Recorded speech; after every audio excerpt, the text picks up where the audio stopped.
মানে সাউথ আফ্রিকার সাথে যে ইন্ডিয়ার তৃতীয় টি20 ম্যাচটা ছিল সেটাও কিন্তু সাউথ আফ্রিকা হেরে গেল। ও ইন্ডিয়া কিন্তু এই ম্যাচটা জিতে নিল। ও জিতে গিয়ে এই যে সিরিজটা ছিল 3 ম্যাচের, এই সিরিজটা কিন্তু বরাবর টাই হয়ে গেল। কারণ একটা ম্যাচ তো বৃষ্টির জন্য ভেস্তে গেছিলো, আর দুটা ম্যাচ ছিল, সেই দুটা ম্যাচের মধ্যে একটা ম্যাচ সাউথ আফ্রিকা জিতে নেয় আর একটা ম্যাচ কিন্তু ইন্ডিয়া জিতে নিয়েছে কালকে। তো এই ম্যাচটা কিন্তু ড্র হয়ে গেল। কিন্তু এই ম্যাচটা যে ইন্ডিয়া জিতলো, কি দুর্দান্ত একটা জিতলো। মানে 201 রানের একটা টার্গেট, বড় টার্গেট কিন্তু সাউথ আফ্রিকার সঙ্গে রেখে দিয়েছিল, এমনকি তাদেরই ঘরের মাঠে। ইন্ডিয়া প্রথমে ব্যাট করতে নেমে 201 রানের একটা বড় টার্গেট দিয়ে দেয়, যেইটাকে কিন্তু আর সাউথ আফ্রিকা চেস করতে পারেনি। তারা ধরাশায়ী হয়ে গেছে। তারা 95 রানেই কিন্তু ধরাশায়ী হয়ে গেছে। তারা মানে এত কম রানে ধরাশায়ী হয়ে গেছে, তারা মানে চেসের কোথাও যেতে পারেনি তারা, এমন অবস্থা। ইন্ডিয়া প্রথমে ব্যাট করতে নেমে তাদের যে ব্যাটসম্যানরা কি দুর্দান্ত হারে না ব্যাটটা করলো, কি মারলো। মানে জাসওয়াল প্রথমে ওপেনিং শুরু যে করলো, দুর্দান্ত একটা শুরুয়াত দিল। 41 বলে 60 রানের একটা দুর্দান্ত শুরুয়াত। পাওয়ার প্লেতে কিন্তু মানে দুটো উইকেট আমাদের পড়ে গেছিলো, শুভমান গিল আর Tilak Varma back to back wicket পড়ে গেছিলো কেশব মহারাজের বলে।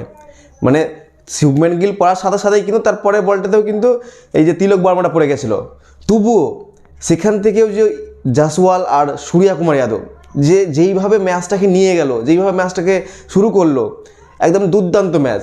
তাদের জন্যই কিন্তু 201 রানের মতো টার্গেটে পৌঁছে যায়। মানে তারা স্ট্রাইক রেটটাকে কম হতে দেয়নি, তারা রানের রেটটাকে কম হতে দেয়নি। উইকেট পড়েছে তবুও রানের রেটটাকে কম হতে দেয়নি। এইটাই হলো এখন নতুন ইন্ডিয়ার টি20 খেলা। এই যে টি20 এখন যা ফর্মুলা, এটাই হলো ফর্মুলা টি20 বর্তমানে। কি উইকেট পড়ছে তবুও স্ট্রাইক রেট কম হতে দেয়নি। আর এই জন্যই কিন্তু ইন্ডিয়া 201 রানের মতো একটা বড় টার্গেট দিয়ে দেয়।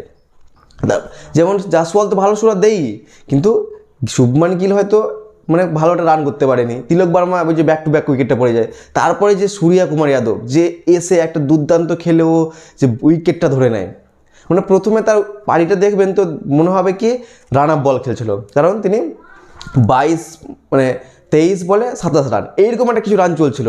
আর তারপরে যে 30-35 বল, সেইটাতে যে মারলো, যে মারটা বিশাল একটা মার। মানে কি বলবো এই প্লেয়ারটাকে, মনে হয় কি ওডিআই টেস্টে গেলে আর এক রকমের প্লেয়ার, আর টি20 খেললে মনে হয় আর এক রকমের প্লেয়ার। মানে টি20তে ওর কাছে দূর তাক মানে কই নেই, এমন প্লেয়ার একটা। কি যদি আপনি দেখেন কি 4টা সেঞ্চুরি রোহিত শর্মারও আছে টি20তে, ম্যাক্সওয়েলেরও আছে। কিন্তু এই যে রোহিত শর্মার পারিগুলো ওইগুলো আর ম্যাক্সওয়েলের দেখবেন তো এদের মনে হয় একটু আলাদা লাগবে। আর এই যে সূর্যকুমারটা, একে দেখলে মনে হয় আলাদা জগৎ থেকে খেলছে, এইরকম একটা যেন এক্সপেকটেশনের মধ্যে দিয়ে খেলছে। এই মানে অবাক করা পারিগুলো কীভাবে খেলে সেটাও ঠিক না। 360 ডিগ্রি মানে চারোদিকে খেলছে। তারপরে যে রিঙ্কু সিং, তিনিও কিন্তু 10 বলে একটা 14 রানের ইনিংস খেলেন। ছোট হলেও কিন্তু একটা মানে অ্যাডভান্টেজ পারি। জিতেশ শর্মা 4 রান ও জাডেজা 4 রান। এই রানের দৌলতে কিন্তু ইন্ডিয়া 201 রানের মতন বড় একটা টার্গেটে পৌঁছে যায়। ও যেটাকে চেস করতে নেমে কিন্তু আর সাউথ আফ্রিকার ব্যাটসম্যানরা পারেনি। সেই 201 রানের বড় টার্গেট দেখে কিন্তু তারা হিমশিম খেয়ে গেছে। তাদের পক্ষ থেকে যে প্রত্যেকটা ওপেনার থেকে শুরু করে সব ব্যাটিং মানে তাসে পাত্তার মতো ঝরে পড়ে, 1 রান 2 রান মানে একটা সিঙ্গেল ডিজিটে কিন্তু ঝরে পড়েছে। আর তাদের পক্ষ থেকে দুটোই ব্যাটসম্যান মানে একটু সংঘর্ষ করার চেষ্টা করছে। তাদের ক্যাপ্টেন অ্যাডাম মার্করাম আর মিলার, অ্যাডাম মার্করাম 25 ও মিলার 35, এরা দুইটা ব্যাটসম্যানই কিন্তু কিছুটা চেষ্টা করেছিল, নাহলে কিন্তু আরও অনেক আগেই অল আউটটা হয়ে যেত। কারণ আমাদের যে বোলিং লাইন আপ কালকে দুর্দান্ত বোলিং করেছে। মুকেশ কুমার 2 ওভারে 1 উইকেট, আর্শদীপ সিং 2 ওভারে 1 উইকেট। এরপরে জাডেজা 3 ওভারে 2 উইকেট নিয়ে নিয়েছে। জাডেজা কি দুর্দান্ত ফিল্ডার, বলার, ব্যাটসম্যান, কি বলবো এই প্লেয়ারটাকে নিয়ে, এমন প্লেয়ার 3 ওভারে 2 উইকেট নিয়ে নিয়েছে। তারপরে কুলদীপ যাদব, যত বলবো মনে হয় ততই কম, এমন একটা খেলোয়াড় কি যতই বলবো ততই কম। 7টা বল করে 4 উইকেট, 7 বলে 4 উইকেট। আর লাস্ট মানে 2 ওভার 5 বলে 5 উইকেট। কি বলবো আর, এত দুর্দান্ত পারি একটা 2 ওভার 5 বলে 5 উইকেট। মানে কি খেললো কালকে, ব্যাপক মানে যত বলবো ততই কম মনে হবে। কুলদীপ যাদব 2 ওভার 5 বলে 5 উইকেট।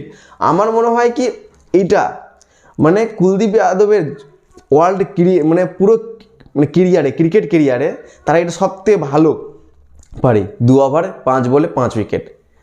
মানে ও তার পুরো কেরিয়ারে, ক্রিকেট কেরিয়ারে এইটাই ওর সবথেকে বেস্ট বলিং অ্যাভারেজ, এইটাই।